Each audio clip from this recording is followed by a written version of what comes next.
Case पर केंद्र और राज्य सरकार आमने सामने।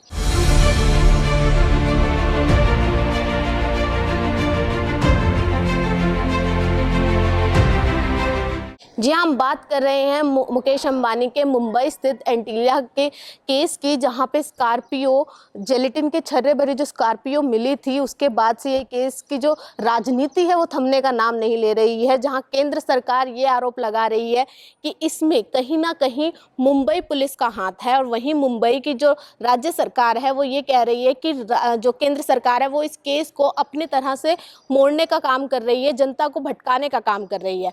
आपको बता दें कि जो स्कॉर्पियो मिली थी उसका मालिक जो बताया जा रहा था मनसुख हिरेन, जिसकी आत्महत्या के बाद मौत हो गई। आत्महत्या कहा जा रहा है, पर अभी भी जो विपक्षी पार्टी है वो ये कह रही है कि कहीं ना कहीं इसमें मुंबई पुलिस का हाथ है।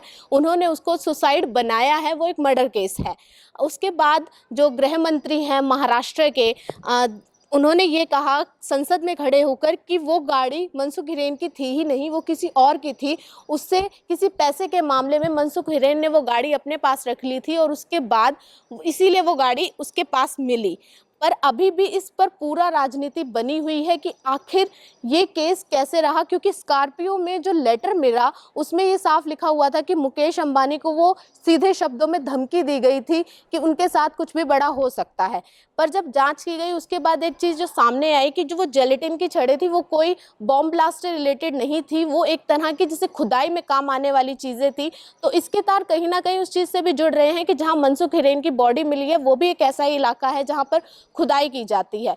तो अब देखने वाली बात ये रहेगी कि ये केस किस रुख की ओर मुड़ता है, क्योंकि जो इसमें केस में मुख्य कल्प्रिट माने जा रहे हैं एक तरह से, जिनकी अब एनआईए के थ्रू जांच भी हो रही है, सचिन वाजे, उनकी वजह से भी कई अलग तरह की चीज़ें निकल कर आ रही हैं कि कहीं ना कहीं उन पे राजनीतिक प्रेशर बनाया जा रहा है। क्या मुंबई पुलिस का उसमें कहीं ना कहीं हाथ था, क्योंकि उन्होंने जब उनको गिरफ्तार किया गया उसके बाद जो उनके व्हाट्सएप स्टेटस पे रहा कि शायद मेरा आखिरी टाइम आ चुका है, और उसके बाद जो उनकी स्वास्थ्य में भी गड़बड़ हो रही है, स्वास्थ्य उनका सही नहीं है, उन्हें अस्पताल भी भर्ती कराया गया है, तो वो भी कहीं ना कहीं इस मामले को और उलझाने का काम कर रहे हैं।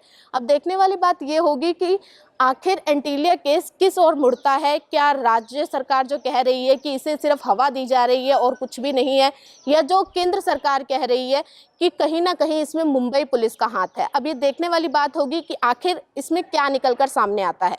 इसी के साथ कैमरा पर्सन आदिल के साथ मैं रूपल, एसीपी नेटवर्क पानीपत।